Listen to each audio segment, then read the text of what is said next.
¿Qué tal? Buenos días. Esta semana especial de Independencia hemos hablado de los trenes en El Salvador, de los españoles que nos conquistaron y su cultura, de cómo esta cultura influyó en las decisiones y medidas que dieron forma a nuestro sistema político. Y ayer hablamos de los gobiernos presididos por militares. Hoy, cerrando esta semana especial, vamos a hablar de las grandes obras en El Salvador. Esto es República.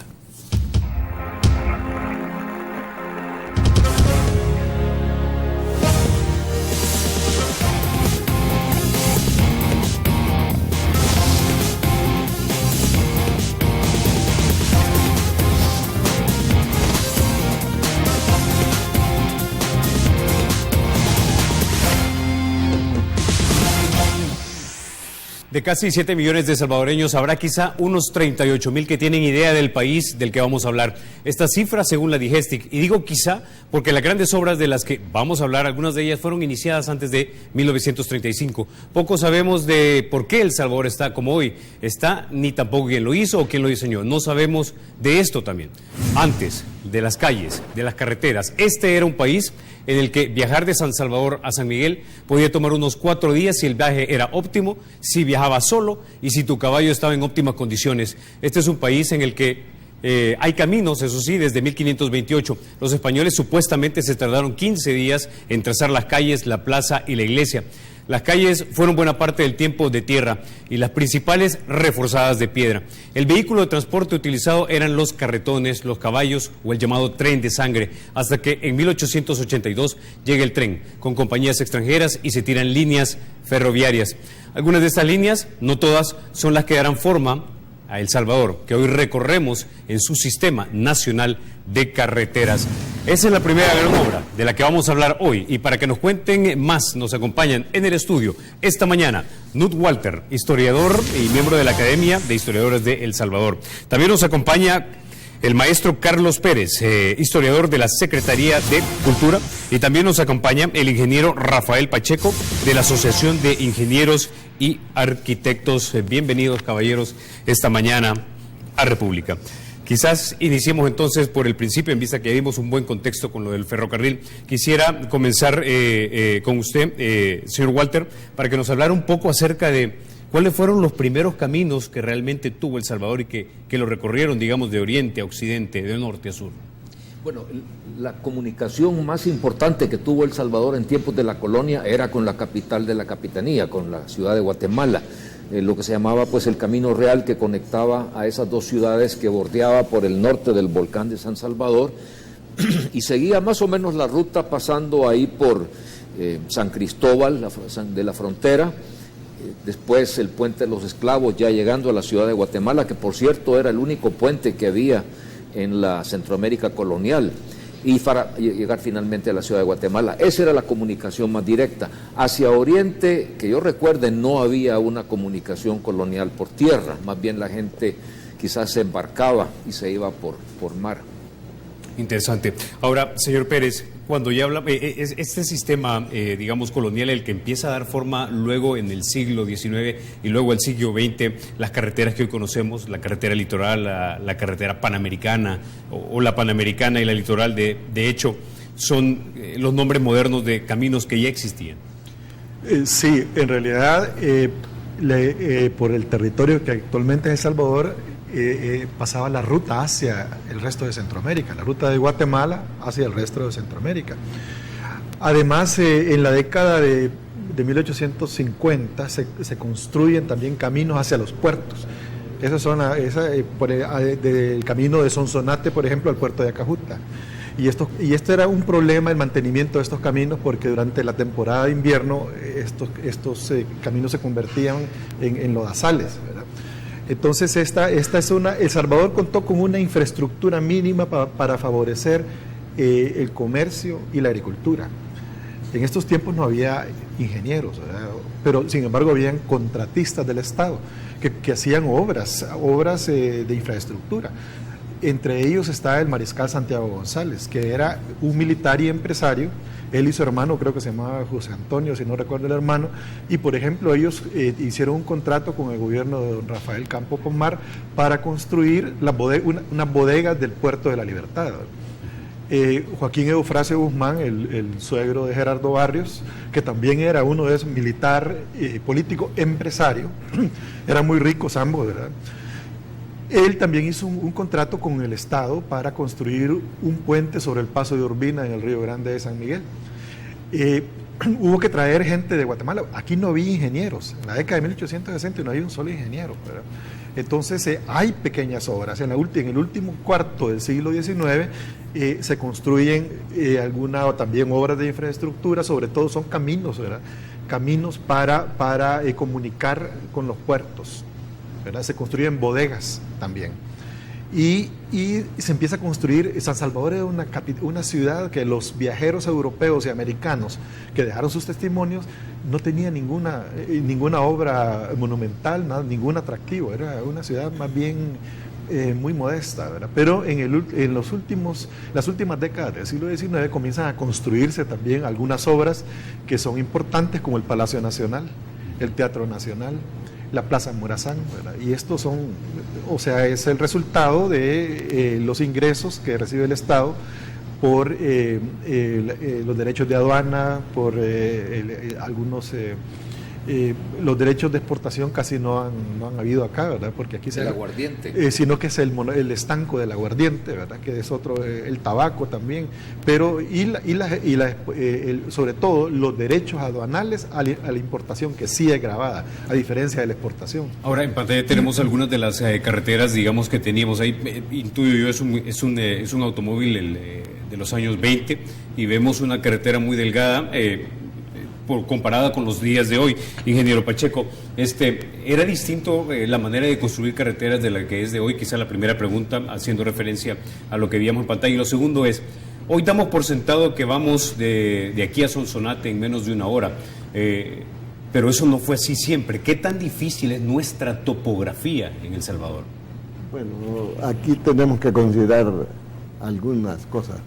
Está bien la topografía, pero también la llegada de los vehículos a El Salvador. Acuérdense que hubo, digamos, hasta los años 30, digamos, 20 por ahí, solamente conocíamos aquellos carros Ford y cuestiones, vehículos de poco comunes, vamos a decirlo así. Y estos realmente eran unos vehículos angostos y toda la cuestión. Eso dio origen a las carreteras que fueran angostas inicialmente. Claro, en la medida que han habido normas de velocidad, anchuras de los vehículos y todo esto, las carreteras han tenido que irse ampliando.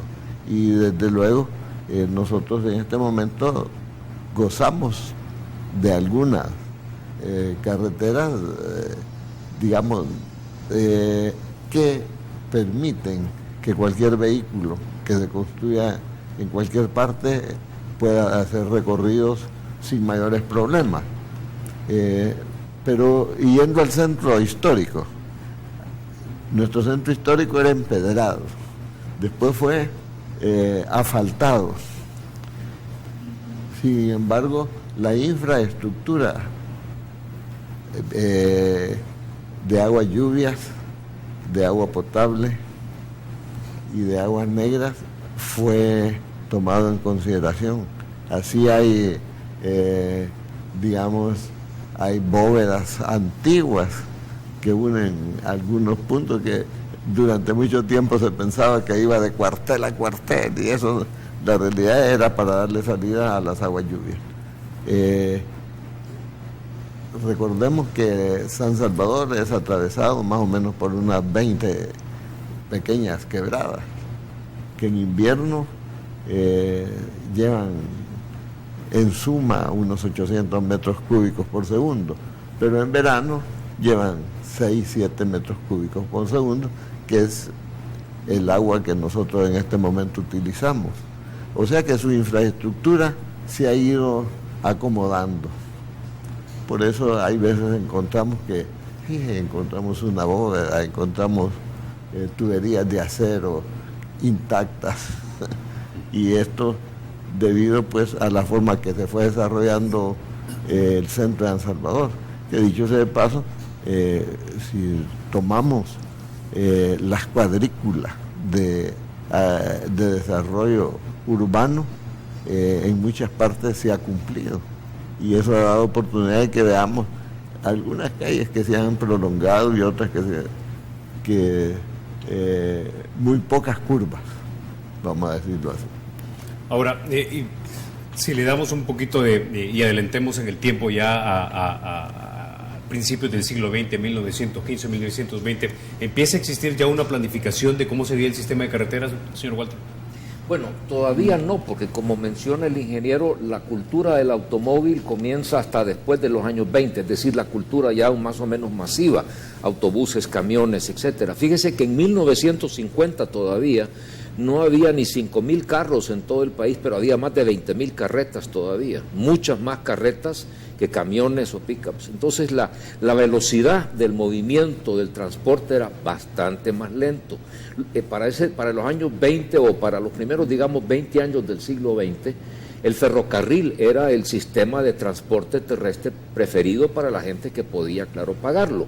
Ya para 1920 el ferrocarril conectaba desde Cutuco hasta Acajutla. Uno podía atravesarse todo el país en ferrocarril, y era el único país en Centroamérica que tuvo ese desarrollo ferrocarrilero.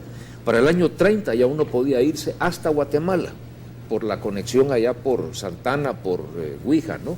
Y a conectar con el ramal guatemalteco de la IRCA. La IRCA era el ferrocarril internacional de Centroamérica.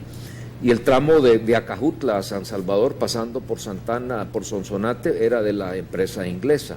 Entonces el ferrocarril dominó el transporte terrestre hasta los años 30. Y fíjese una cosa rara, que después de 1930 la red ferrocarrilera ya no creció, ahí se quedó.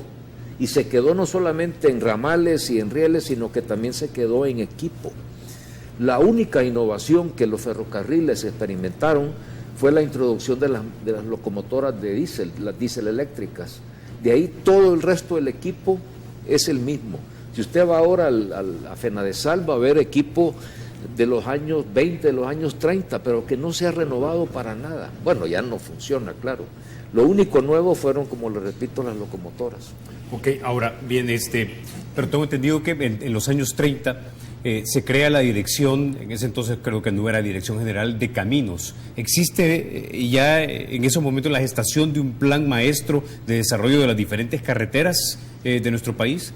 Yo no he encontrado ninguna documentación sobre la existencia de un plan maestro, pero sí quiero yo insistir en que el tráfico de vehículos automotores coexiste con el tráfico de carretas y carretones en la ciudad capital. O sea, yo creo que las personas de mi edad recordamos haber visto carretas, ¿verdad? Inclusive hay accidentes, hay personas atropelladas por carretas, eso se aparece en las noticias en los periódicos en la década de 1940, inclusive en 1950.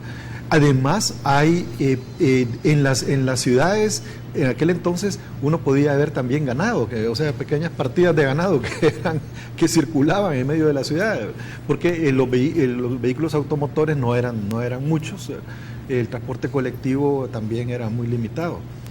Si existe un plan de carreteras, yo no he encontrado ninguna evidencia documental sobre esto, pero claro que hay un programa de construcción de carreteras. Ahora, las dos carreteras, digamos, que conocimos todos de chicos, la carretera panamericana y la litoral, ¿se planean cuándo aproximadamente?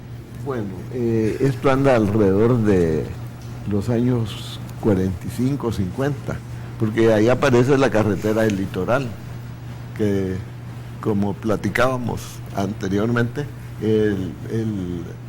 la carretera esta fue concebida para El Salvador. Siempre hemos tenido recursos financieros un poco cortos, entonces fue concebida para hacerse en 2, 3, que en ese momento se llaman riegos, o sea, 2 o 3 capas de asfalto, para darle mayor durabilidad, y no teníamos suficientes vehículos que la utilizaran. Entonces no debemos de perder de vista esa forma. Después aparecieron los caminos rurales, o sea, los caminos que le llamaron de alimentación a las carreteras del litoral y a la carretera panamericana. La carretera panamericana se desarrolla primero en el centro de del Salvador, y la del litoral casi uniendo prácticamente Cutuco con Acajutla. Definitivamente son carreteras que unían la costa, el centro. Posteriormente ya fueron apareciendo estos caminos de alimentación, aunque San Salvador siempre tuvo la carretera hacia el Puerto de la Libertad, que fue construida alrededor, entendería yo, de los años 30, entre 30 y 40. Existe desde el siglo XIX esa carretera. La carretera ese que camino, va de sí, San Salvador hasta la Libertad. Sí, en relación a la carretera del litoral. La carretera del litoral fue inaugurada en 1959 durante el gobierno del teniente coronel José María de Lemos. Y fue novedosa porque ahí, por ejemplo, se perforaron 5 túneles en la roca, ¿verdad? En algunos cerros costeros, y todavía lo podemos ver, ¿verdad? Entonces, son los túneles con los que vamos luego, esos túneles que tenemos en pantalla. Sí, exactamente. ¿Qué tan complicada fue esa obra de ingeniería? Fue complicadísima, esa perforación en la roca viva, ¿verdad? Entonces, por eso fue considerada una proeza, ¿verdad? Haber construido esta carretera del litoral, que iba en realidad desde la Libertad hasta un tramo. El tramo no atravesaba todo el litoral salvadoreño, sino que de Libertad hacia el oriente. ¿Había una visión desarrollista de los gobiernos de ese entonces, señor Walter? Absolutamente, es decir, a partir de los gobiernos del golpe del año 48 hasta los fines de los 70, o bueno, hasta fines de los 60, la modernización, el desarrollo era la palabra que mejor describe la iniciativa de los estados, de los gobiernos sucesivos. Es decir, la industrialización necesitaba una red de infraestructura de transportes, sobre todo puertos y aeropuertos también. El aeropuerto de Ilopango se construyó o se inauguró en el año 48 y funcionó hasta el año 80 prácticamente, cuando se trasladó el aeropuerto al actual sitio en Comalapa.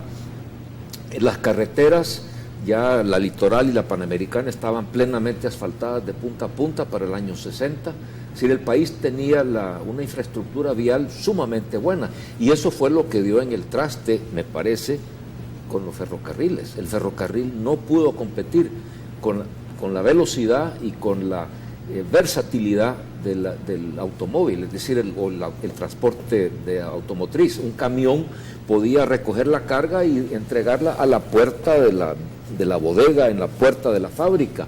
El ferrocarril estaba un poco más limitado, claro. Y hay una cuestión muy importante, los puentes. En realidad el río Lempa era una barrera natural, ahí habían lanchones para pasar al oriente del país, y eso hacía que realmente el oriente, San Miguel, que antes era todo el oriente, ¿verdad? Casi era un estado vecino, ¿verdad? Entonces, los lanchones funcionaron durante el siglo XIX. Tengo entendido que el puente Cuscatlán fue el primer puente sobre el río Lempa. El primero como se comenzó a construir durante el gobierno de Salvador Castaneda Castro, que es el puente, 1946, el puente de San Marcos Lempa. No, ese fue inaugurado por Martínez en el año 38. El de San Marcos Lempa, el puente de oro. No, El puente de San Marcos Lempa comenzó a construirse durante el gobierno de Salvador Castaneda Castro, pero fue inaugurado por Óscar Osorio en 1952. Correcto. Y a ese se le llamó el puente de oro, ¿verdad? El puente de Cucatlán es anterior al puente de oro. Sí. Y ese sí lo inauguró el general Martínez. Exactamente. Bueno, a la par de esto, no perdamos de vista el desarrollo hidroeléctrico que tuvo El Salvador, además, sí, con todas sus pequeñas generación de energía hidráulica, que aún existen las turbinas que fueron puestas en aquella época, que ya no hay repuestos, pero que en muchas cosas ya las estamos fabricando en el área, digamos, Centroamérica Eso no debemos de perderlo de vista porque esto representó hacia el lado rural que su desarrollo fuera un poco más lento. Ok, vamos a quedarnos con esa idea porque precisamente al regresar vamos a hablar de esas obras de desarrollo, incluyendo las presas hidroeléctricas y los dos aeropuertos de los que ya hemos mencionado y los puertos también. De eso hablamos en minutos. Ya volvemos.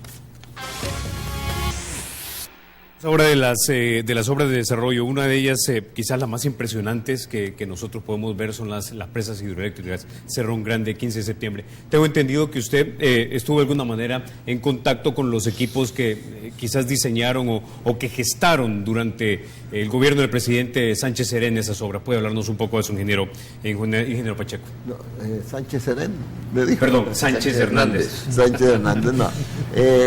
Bueno, yo realmente participé en la evaluación ambiental de las presas, que fueron hechas precisamente allá bajo el gobierno de Lemus, de los militares, que dicho sea de paso, ellos llevaron un poco de desarrollo bien organizado en el país. Esto no va de... pero tengo que... ¿Por qué crear unas presas? Porque eso intuyo es una gran obra. No, desde luego. El país necesitaba para desarrollarse la energía. Y la energía solamente es a través, en ese momento, de obras hidráulicas. Casi, digamos, quiero decir que los que fueron a España, a Europa a estudiar, trajeron las primeras plantas hidroeléctricas, plantas pequeñas de 1 mega a 2 megas de capacidad. Y esto lo hicieron cuando venían de allá con la inquietud de que ya también estaban con las plantas hidroeléctricas pequeñas. Y para el país, pues, hasta cierto punto fue bueno. ¿Qué tan complejo fue la construcción y el diseño de estas presas? Bueno, las pequeñas no han tenido mayores problemas porque casi todas se desarrollaron dentro de las propias propiedades de o dentro.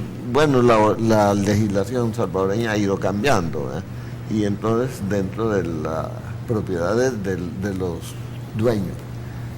Ahora, ya las presas más grandes, desde luego que tuvieron otra visión, ¿verdad?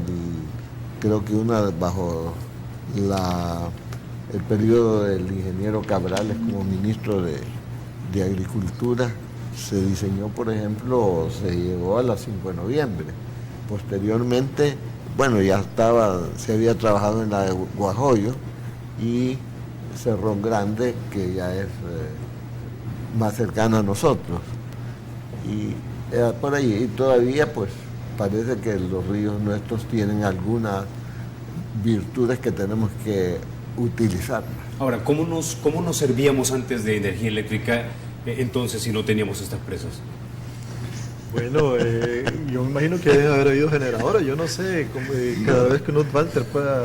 No, yo me acuerdo de eso, es decir, estaba la CAES era la compañía de alumbrado eléctrico de San Salvador, que tenía una planta generadora térmica en Agua Caliente, camino a Soyapango, era una planta diésel, pero fallaba, es decir, todas las noches eran candelas, era como de rigor, ¿no? Es decir, ¿entre qué años y qué años era bien intermitente el servicio y tenías que los años 40, candelas? Es que la ciudad de San Salvador empezó a crecer rápidamente después de la Segunda Guerra Mundial y las instalaciones de la CAES no daban abasto y no había capacidad para la industria que también se estaba montando. Entonces la 5 de noviembre fue indispensable, ¿no? Esa fue la obra cumbre de los gobiernos de ese tiempo. Yo me acuerdo incluso el día de la inauguración, con mi papá fuimos a la Plaza Morazán y habían puesto una gran bandera de luces, azul, blanco y azul, y el presidente Osorio jaló la palanca y se incendió eso, y puchica, nunca habíamos visto tanta luz de noche como esa bandera. Interesante, ¿cómo era entonces la vida de un salvadoreño en ese entonces? ¿Quiénes tenían luz, quiénes no tenían luz y qué tanto podías esperar que, aunque tú fueras, digamos, de una familia afortunada, tener luz siempre? Bueno, recordemos que la luz se utilizaba básicamente para alumbrado en cuanto al servicio doméstico. Las cocinas eran de gas o de leña, es decir, había poco consumo eléctrico en artefactos eléctricos como ahora, que hay mucha corriente que se usa pues para cosas que no son estrictamente de alumbrado, hornos microondas y ese tipo de cosas. De tal manera que la noche era mucho más oscura en San Salvador entonces. El alumbrado incluso era alumbrado de bombillos corrientes, no habían estas luces de sodio de alta iluminación, pues. Era una vida con menos actividad nocturna, si no mal recuerdo. Yo recuerdo que eran unos focos muy débiles, unos foquitos que habían antes. Cuando vinieron las primeras luces de sodio fue un acontecimiento. Ahora, ¿cuántos días de la semana de repente tú podías esperar de que no ibas a tener energía eléctrica ni para alumbrarte? Bueno, no, yo creo que siempre tuvo todos los días luz. Sí, Lo que pasa es que no teníamos desarrollo industrial.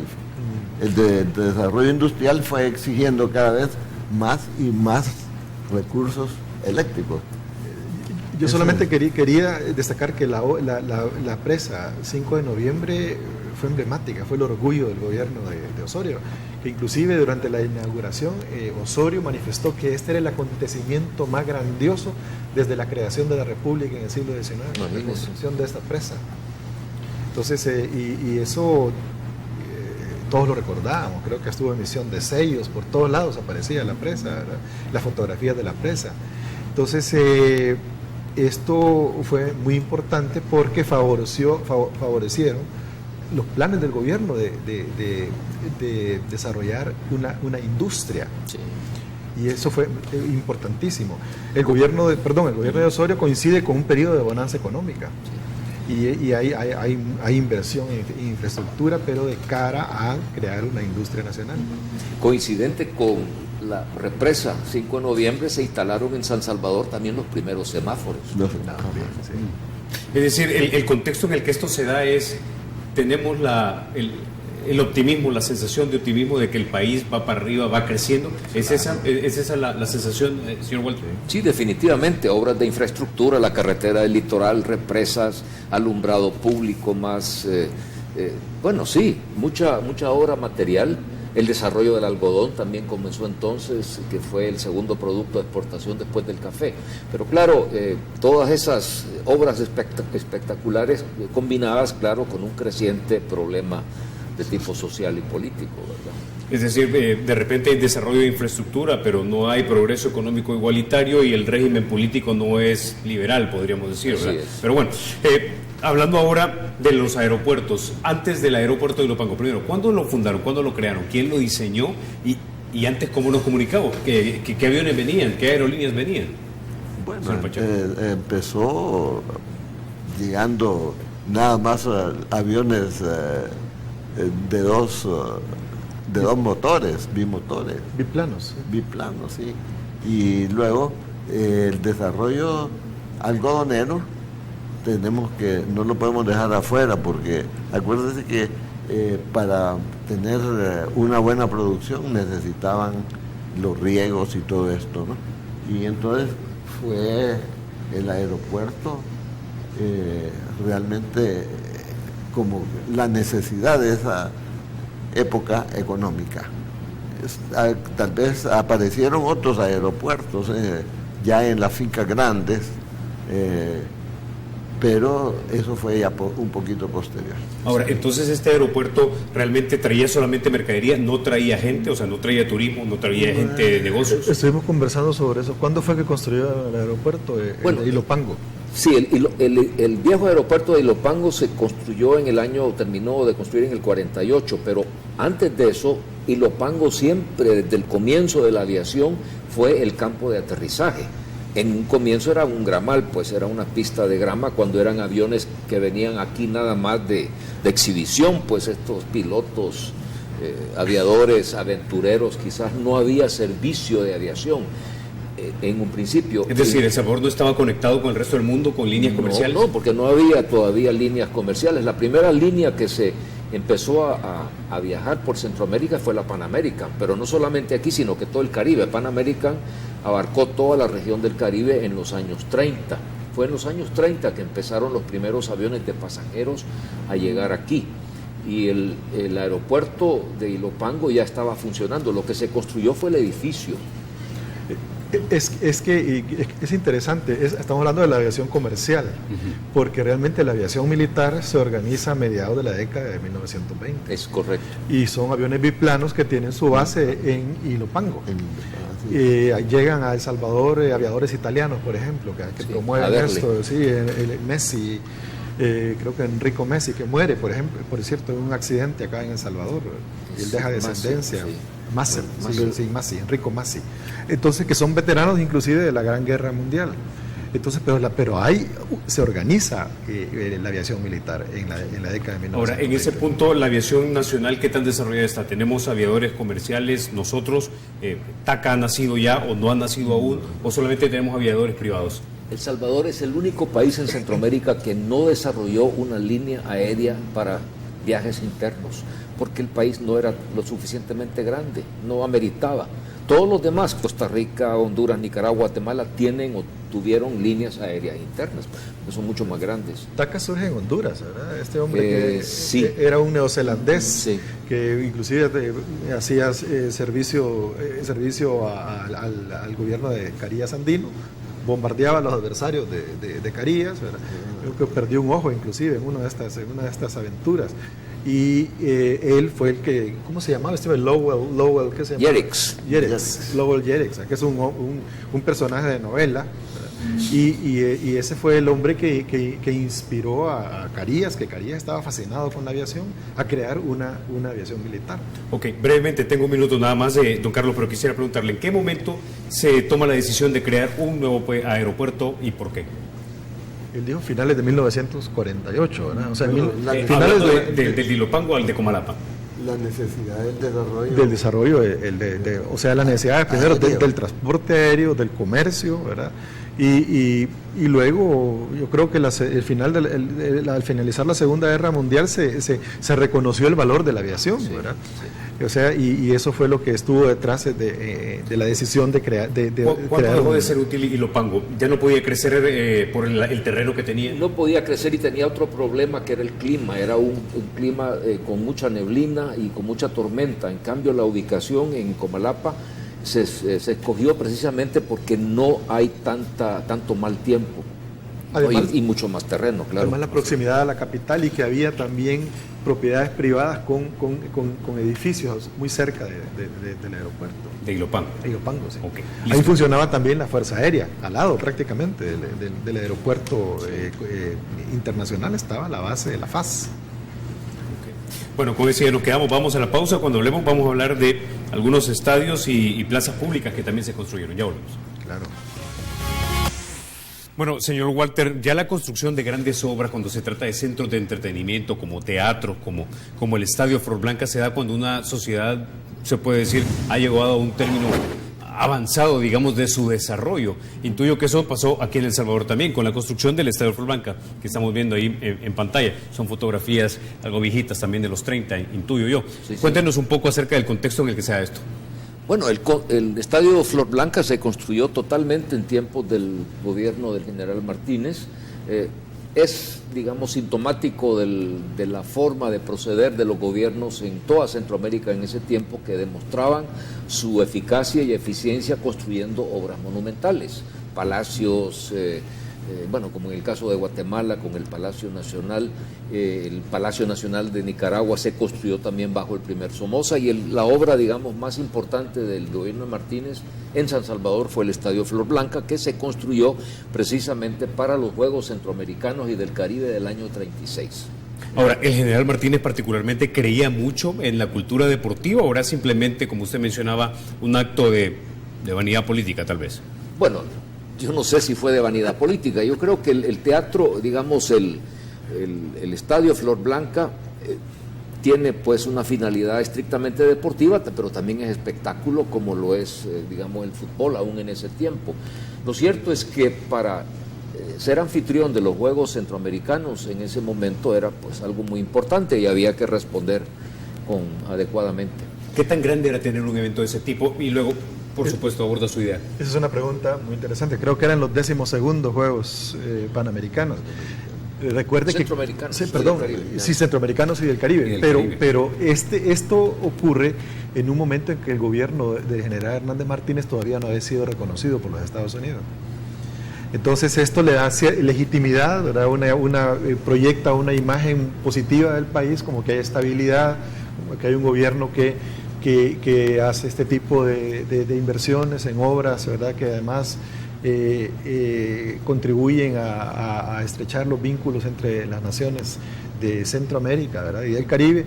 Y se le dedica mucho a esto, ¿verdad? Se trabaja día y noche en la construcción del estadio y se ordena a los capitalinos que pinten sus casas, por ejemplo, ¿verdad? Eso orden, no es una sugerencia, sino que se ordena que pinten la fachada de sus casas.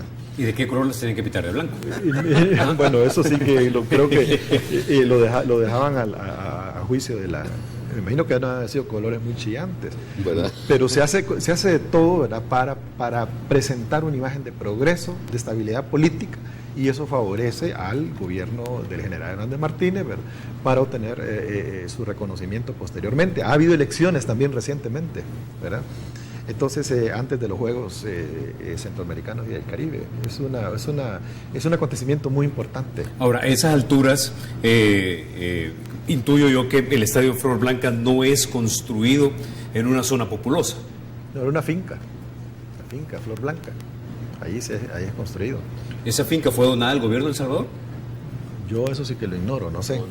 Pero estaba casi fuera de la ciudad. Ahí eran las orillas de las goteras de la ciudad. Creo que las fotografías que tenemos tal vez nos pueden ilustrar un poco el punto. A ver si los podemos poner en pantalla. Ahí está. Se mira básicamente todo alrededor del Estadio Flor Blanca casi que vacío. Claro. Claro, cafetales. Eso era ya de las goteras de la ciudad. Para ese momento esas eran las afueras de la ciudad. No se había ni construido El Salvador del mundo, que viene en los años 40. Exactamente. Ahora, yo quiero hacerle esta pregunta a usted, ingeniero Pacheco, y es la siguiente. El estadio ha sufrido, digamos, algunas renovaciones, pero las renovaciones no son tan artísticas, fastuosas, no sé qué adjetivo ponerle, porque ahora es todo tan simple y llano y plano. Sin embargo, quienes diseñaron esos edificios da la impresión que no solo querían hacer algo funcional, sino que agradable a la vista, artístico. Cuéntenos, ¿cuál era la mentalidad detrás de esas construcciones? Bueno, quiero decir que el estadio cumplía todos los requisitos para poder desarrollar ahí los Juegos Centroamericanos. Tiene para todo tipo de deporte, inclusive las piscinas que todavía son respetables. Creo yo que siempre esto es agradable para todo, pues está en el centro. Y si vemos fuera del país una serie de lugares deportivos, están en el centro de la ciudad. Muchas veces el problema que hay que resolver ahora es el de estacionamientos y lugares a donde pueda la familia abastecerse de alimentos. Eso es lo que prácticamente está haciéndose en otras partes. Creo pues que el lugar es adecuado y seguirá siendo adecuado. Puede ir, todavía en Salvador lo permite llegar a pie. Okay. Quiero que veamos ahora. Es muy importante esto, ¿verdad? Porque el estadio tiene capacidad para nuevas ramas deportivas en aquel momento. Las piscinas, la construcción de las piscinas es muy destacado por la prensa nacional. Además se le da mucha vistosidad a la inauguración, a los empleados públicos se les da asueto para que puedan asistir pasivamente al estadio. El estadio se llena, eso es exitoso, el evento es exitoso. Interesante. Bueno, quiero que hablemos ahora también de una plaza que, digamos, nos identifica a nivel nacional. Esta es una fotografía de antes de que estuviese ahí El Salvador del Mundo. Esa es un poco más reciente. El poste que usted mira a la izquierda es donde ahora está la estatua de Monseñor Romero. Y Posteriormente vamos a ver una fotografía quizás como de los 50, donde ya tenemos, digamos, los policías motorizados y este pick-up de los 60 aproximadamente. Ahí tenemos el Campo Marte. Sí. Es donde ahora está el parque infantil, ¿verdad? Ese es el lugar donde estaba la Plaza Libertad, y ese nuevamente es el lugar, creo que la Cuchilla le decían, o la Cruzada, no recuerdo muy bien, donde estaba la Plaza Salvador del Mundo, pero quiero que comencemos con eso. Esa parte de San Salvador, señor Walter, era realmente las afueras, y luego ese monumento, ¿a qué obedece? Bueno, el monumento es el monumento emblemático del Salvador, y el lugar donde se construyó precisamente es el punto donde la carretera, la Roosevelt, bueno, no se llamaba la Roosevelt todavía, ¿no? O ya se llamaba la Roosevelt, la avenida Roosevelt, pero es la salida para Santa Tecla, y después la prolongación del Paseo Escalón, que va a ser eventualmente la Colonia Escalón. Es decir, el desarrollo urbanístico de San Salvador en ese momento se está proyectando hacia el oeste, hacia el volcán propiamente, por el clima, quizás por el hecho de que son tierras todavía que se pueden urbanizar. Ahora, pocos saben, señor Pérez, también que el Salvador del mundo, el Jesucristo original, tengo entendido, fue donado por la familia del expresidente Araujo. De hecho, por eso lleva ese nombre también la calle que va para Santa Tecla. Quisiera que nos hablara un poco de eso. De Manuel Enrique Araujo, sí. Y yo no tengo mucho conocimiento de esto, pero sé que esa estatua sí era propiedad de una familia. Y luego la elevaron sobre este pedestal. Le decían la Cruzadilla a ese lugar. La Cruzadilla, ¿verdad? Exactamente, ese era el nombre que tenía. En el caso del campo de Marte también es interesante, porque este era un campo de Marte, realmente era en donde el ejército hacía sus paradas, donde hacía sus evoluciones ante el público, durante las conmemoraciones, por ejemplo, las fiestas patrias, siempre había desfiles de las unidades militares de San Salvador, y posteriormente se convierte en un parque de diversiones, ¿verdad?, para niños, que en su momento, yo solo quiero destacarlo ante los televidentes. Yo creo que no ha habido en Centroamérica un parque tan bonito como el parque infantil. El parque infantil. Sí. Todos recordamos las lanchas, la casa del Eco, el tren eléctrico, era una cosa bellísima. Ahora, este Campo Marte, antes de que fuera el parque infantil, ¿era un centro de entretenimiento de vocación popular? Bueno, yo creo que sí, porque realmente llegó a tener campo de béisbol. Habían canchas de tenis a un lado, estaban las canchas de básquetbol, bueno, hasta de fútbol. Yo creo que sí cumplió su misión. Lo que pasa es que en la medida que ha ido desapareciendo las personas que habitan el centro de San Salvador, ha tenido menos uso. También fue el hipódromo. Además, sí. Cuando hubo. Y las paradas militares eran muy concurridas. Inclusive después de la matanza de 1932, ahí se presentaron las guardias cívicas uniformadas, ¿verdad?, precisamente en el campo de Marte. Bueno, ahora quiero que hablemos un poco del centro de nuestra ciudad. Tenemos algunos videos, pero datan desde 1947 o 46, tal vez lo podemos poner en pantalla. Ahí los tenemos.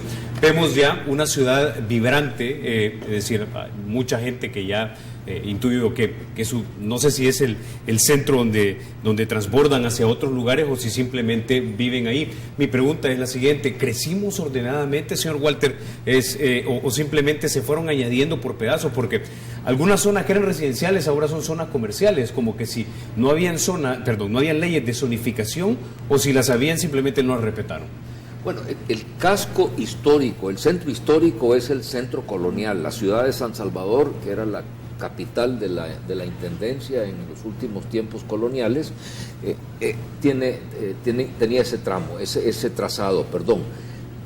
Las calles eran sumamente angostas, el tráfico vehicular simplemente no podía procesarse correctamente, de tal suerte de que el centro histórico ha tenido estos problemas desde siempre del urbanismo, no tanto por la falta de planificación, sino que porque los tiempos lo han superado, ¿no?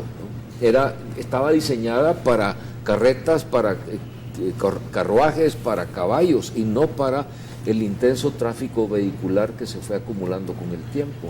Y yo quiero mencionar algo sobre esto. Realmente en el centro de San Salvador viven las familias de altos ingresos y poco a poco se van moviendo, se van trasladando del centro.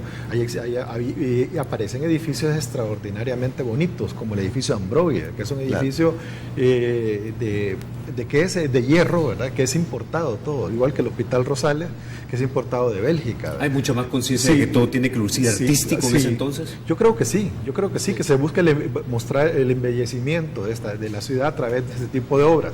La clase media, los grupos de altos ingresos se van moviendo paulatinamente hasta la colonia, primero hacia esta que es cerca de la Corte de Cuentas. ¿Cómo se llama esta colonia? Laico. No, esa no es la Laico. Hacia esa zona.